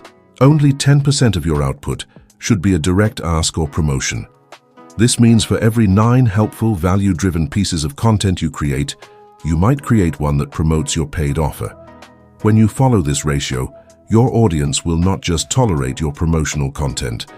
They will often welcome it. They will be so grateful for all the free value you have provided that they will be genuinely curious about your paid offerings. They will want to support you because you have so generously supported them. This is the law of reciprocity in action, a fundamental principle of human psychology. When someone gives us a gift, we feel a natural, subconscious urge to give something back. Your free, valuable content is a gift. Let's make this practical. What does giving actually look like? It means obsessing over your free content. Don't hold back your best ideas for your paid products. Your free content should be so good that people would have happily paid for it. This is how you stand out in a noisy world. It means answering every genuine comment and email you receive, especially in the early days. That personal interaction is a massive deposit into the trust account. It means creating free resources, or lead magnets, that solve a specific problem for your avatar. This could be a checklist, a template, an ebook, or a free email course. You offer this in exchange for their email address, which is a small ask, but you must over-deliver on the value of that free resource. And what does the ask look like? It should always be framed as an invitation, not a demand. It should connect logically to the free value you have just provided. For example, at the end of a detailed YouTube video where you teach a specific technique, the give, you can say, "I hope this technique was really helpful for you. If you're ready to go deeper and learn my complete step-by-step system, I have a full course where we cover this and so much more." It's for people who are serious about getting results, and you can learn more about it at the link in the description. The ask. See how smooth that is? It's not pushy. It's a helpful signpost for those who want to continue the journey. This give, give, give, ask model is not a tactic. It is a business philosophy. It is a commitment to lead with generosity. It takes courage because in the short term, it can feel like you are doing a lot of work for free. But in the long term, it is the only sustainable path. It is how you build a loyal community of true fans, not just a list of one-time customers. It is how you build a business that you can be proud of, a business that is a genuine reflection of your passion for helping others. So before you post anything, ask yourself a simple question. Is this a deposit or a withdrawal? For the vast majority of your time, your answer should be deposit. Keep giving, keep helping, keep serving, and when the time is right, you will have more than earned the right to ask. We have talked about big picture strategies and philosophies, but I want to end this chapter with a very concrete and achievable goal that will bring everything we've discussed into sharp focus. Your goal for the next 3 to 6 months is not to get 1,000 customers. It's not to make 6 figures. It is a much smaller, more powerful and more important goal to get your first 10 customers. That's it, just 10. Why 10? Because the journey to 1,000 true fans starts with 1, then 2, then 10. 10 is a magic number. It is small enough to feel achievable, but large enough to prove that your concept is viable. It's enough to give you real feedback, to generate your first powerful testimonials, and to build the foundational momentum that will carry you forward. Focusing on just 10 customers shifts your entire mindset. It forces you to get personal. You can't get 10 customers with a fancy, automated ad campaign. You get them through personal connection, through direct outreach, and by providing an absolutely unforgettable experience. These first 10 customers are not just transactions. They are your founding members. They are your beta testers. They are your most important source of learning. And your mission is to treat them like gold. This is what I call the white glove experience. For these first 10 people, you must over-deliver to an almost absurd degree. When they buy your product, I want you to do things that don't scale. For example, you could record a short, personalized video for each one of them, using their name, thanking them for their purchase, and offering one extra tip.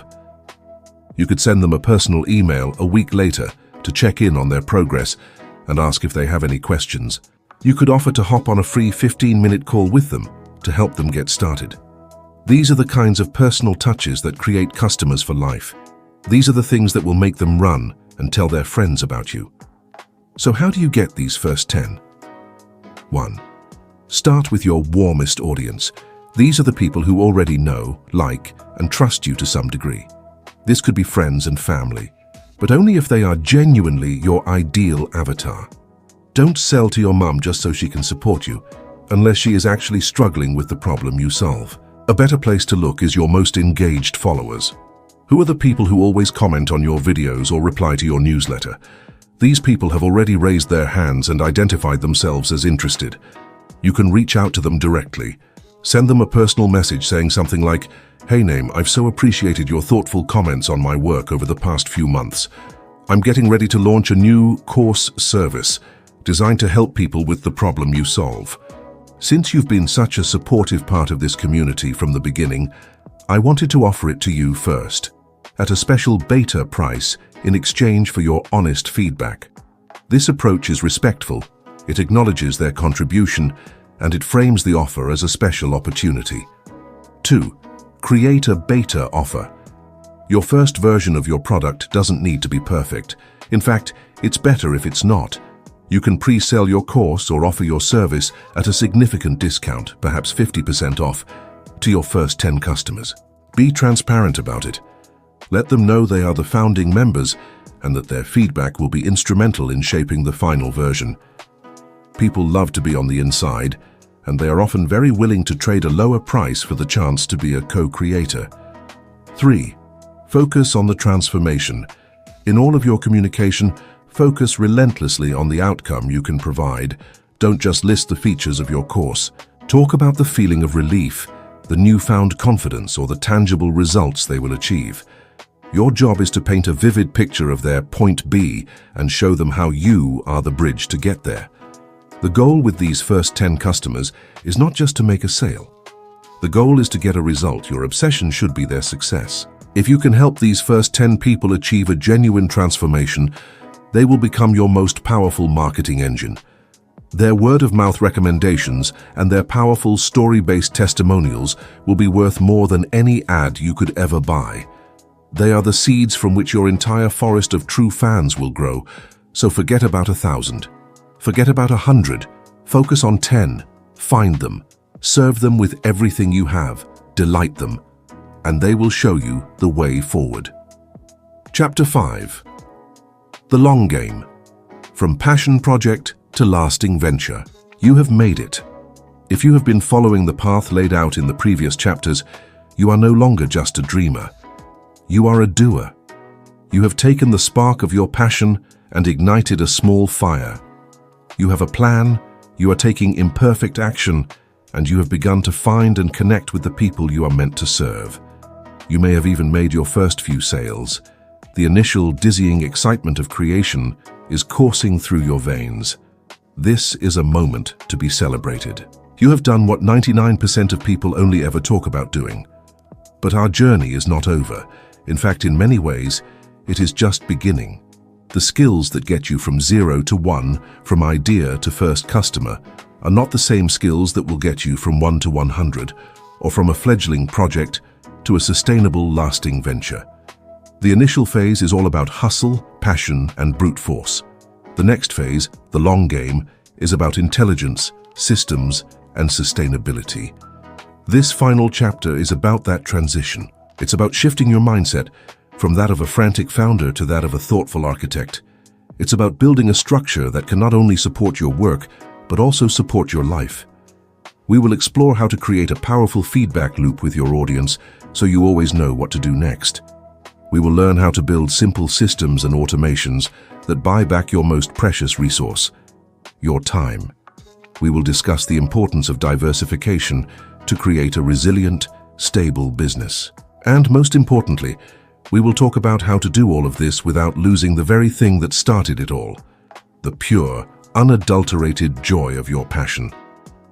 The goal is not to build a golden cage, a profitable business that traps you in a new kind of job you hate.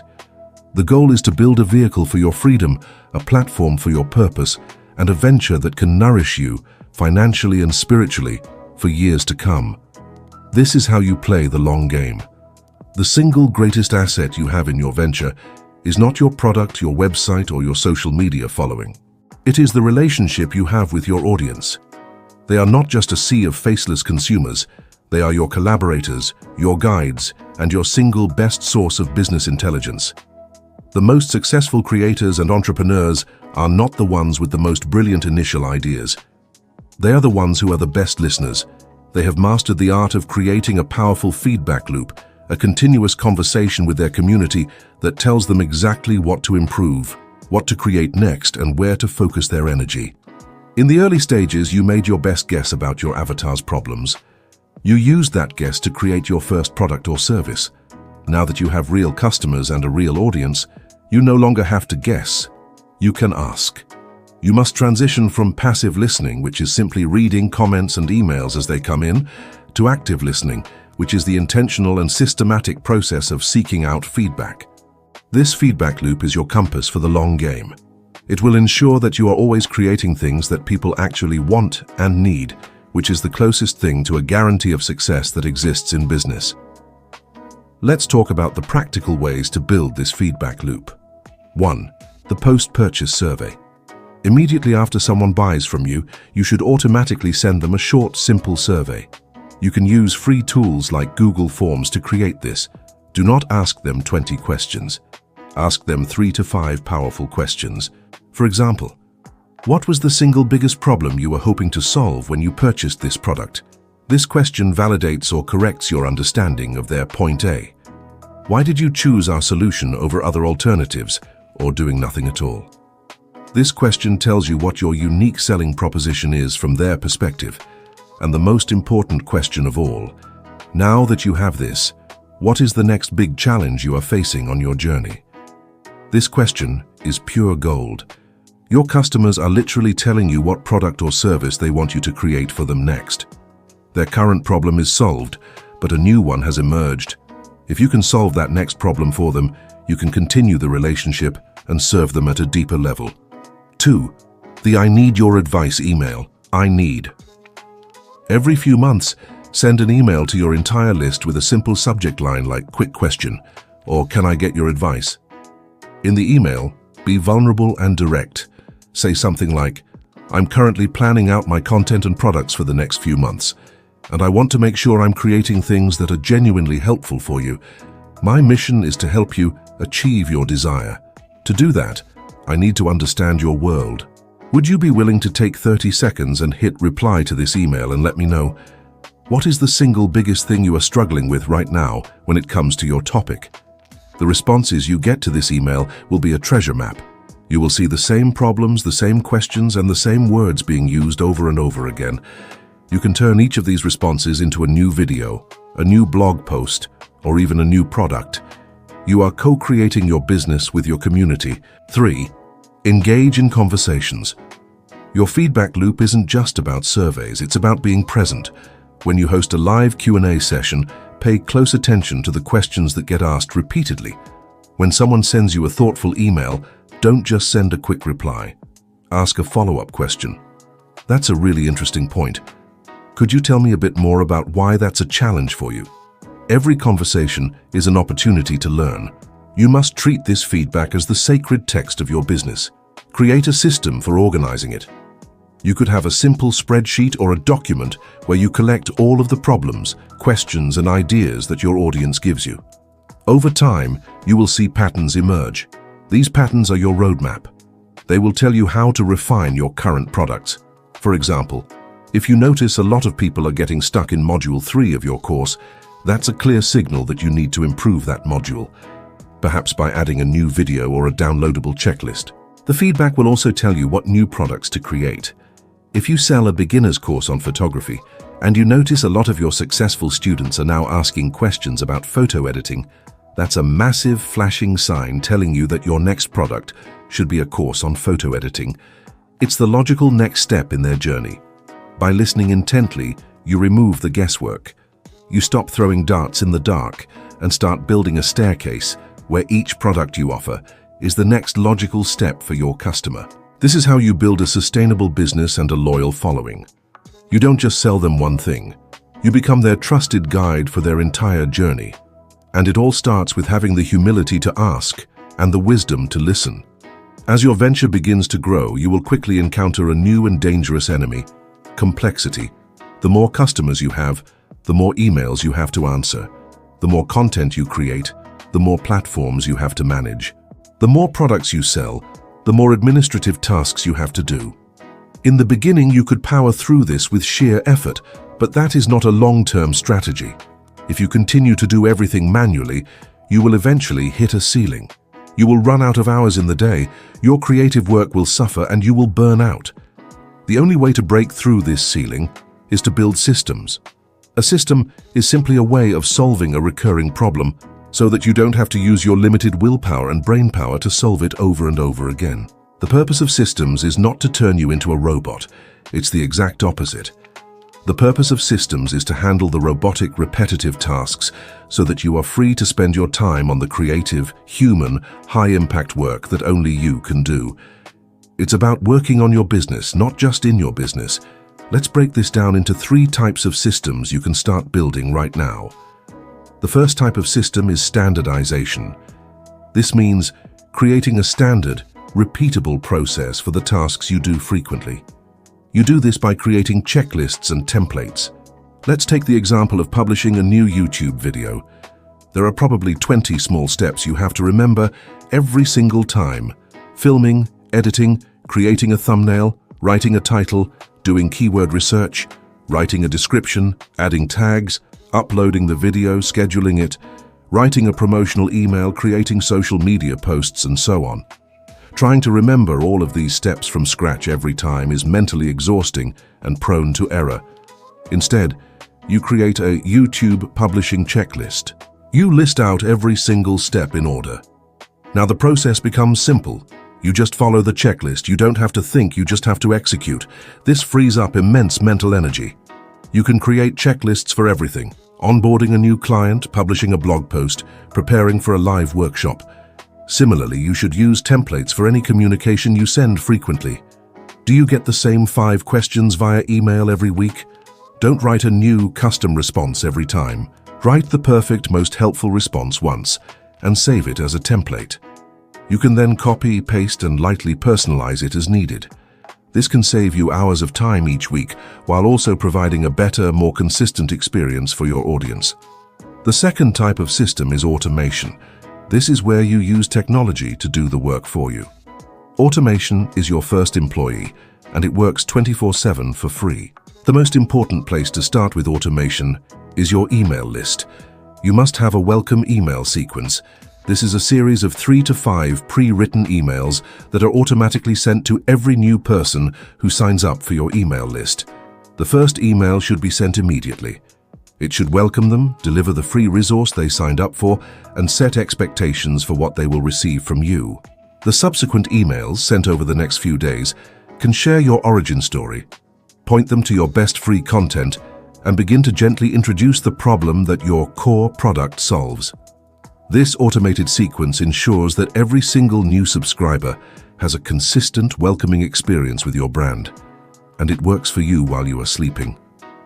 Other simple automations include using social media scheduling tools like Buffer or Later. You can sit down for 1 hour on a Sunday and schedule all of your promotional social media posts for the entire week. This prevents you from getting sucked into the distracting vortex of social media every single day. You can also automate your sales process using tools like Gumroad or Stripe, which handle the payment processing and digital product delivery without you having to lift a finger. Every repetitive task you can automate is a piece of your freedom that you are buying back. The third type of system, which comes a bit later in your journey, is delegation. There will come a point when you are doing tasks that are both repetitive and cannot be automated. These are tasks that you are not particularly good at and do not enjoy, like video editing, graphic design, or customer service. This is when you consider hiring your first virtual assistant or freelancer. The idea of hiring someone can be terrifying at first, but you must reframe it. You're not just adding an expense, you are buying back time. If you can pay someone $20 an hour to do a task that would take you 2 hours, and you can then use those 2 hours to do $100 worth of creative work that only you can do, that is an incredible investment. Delegation begins with standardization. Once you have a clear checklist for a task, it becomes incredibly easy to hand it off to someone else. You are not just giving them a job, you're giving them a system to follow. Building these systems is a gradual process. Start with one checklist. Set up one simple automation, but you must start. Systems are the bridge from a passion project that depends entirely on your daily effort to a real business that can run, grow, and support you for the long haul. As your venture becomes more established and profitable, a new kind of risk emerges. In the beginning, your risk was that no one would show up.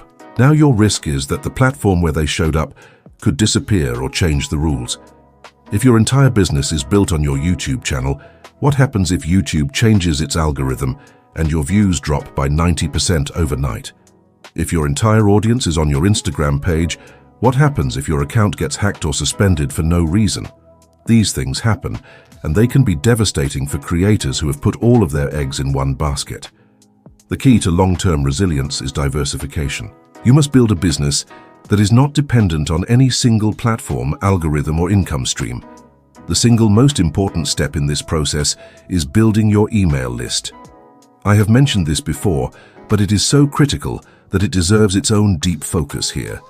Your follower count on any social media platform is a vanity metric.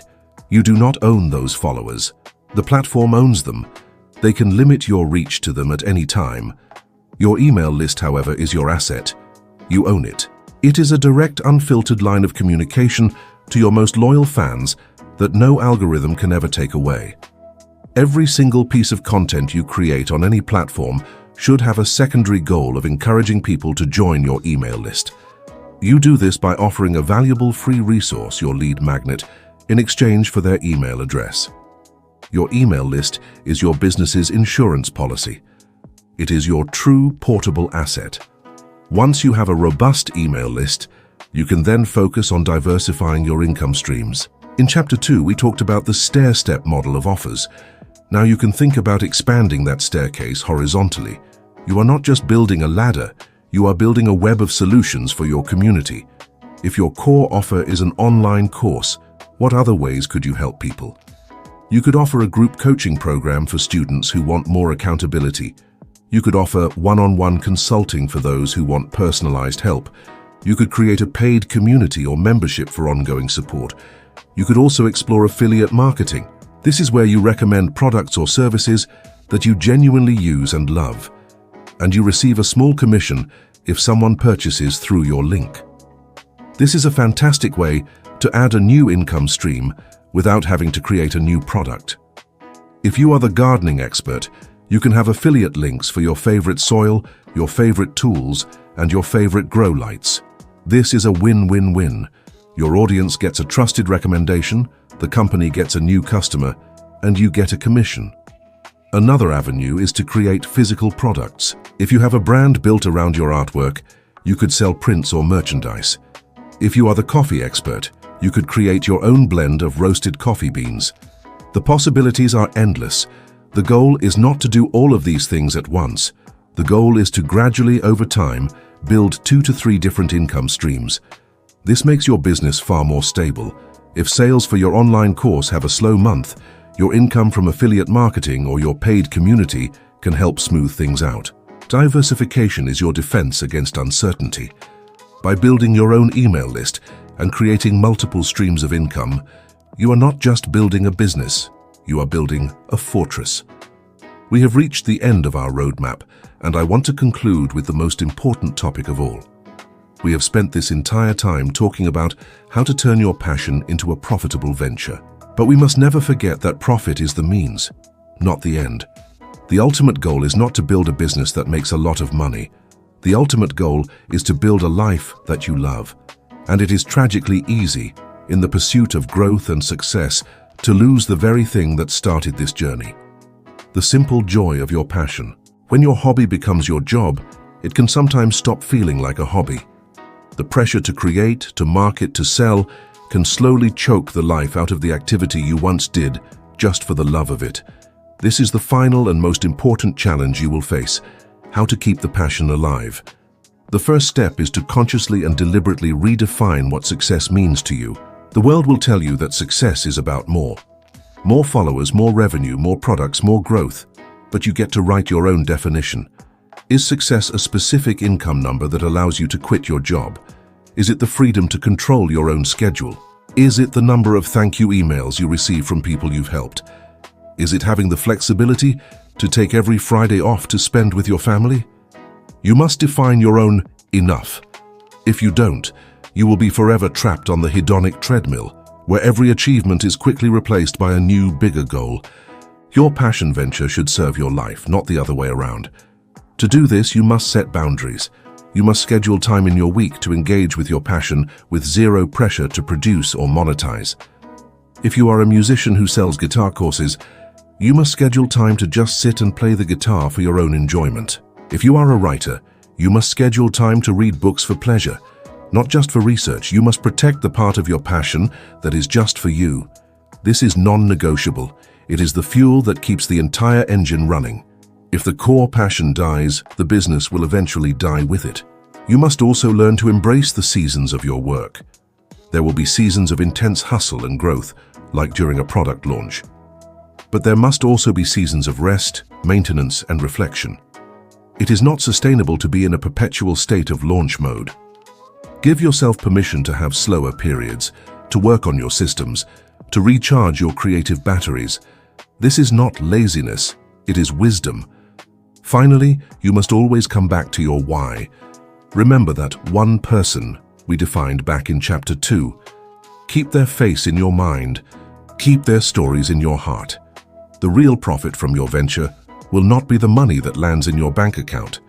The real profit will be the email from a customer telling you that your work changed their life. It will be the feeling of waking up on a Monday morning filled with excitement, not dread. It will be the quiet pride of having built something meaningful, something that is a true expression of who you are and what you care about. That is the long game. That is the real prize. The journey you have embarked upon is not easy, but it is one of the most rewarding paths a person can walk. You have the map, you have the tools, you have the courage. The conversation doesn't end here. The journey of a creator is one of continuous learning, sharing, and growing together. It's a path best walked with others who are on the same journey. If you want to continue exploring these ideas, to see them put into practice, and to be a part of a community of people building things they care about, then you know where to find us. Now, close your eyes for a moment. Picture the life you want to build. It's not a distant dream, it's a project, and your first step is waiting. Go take it.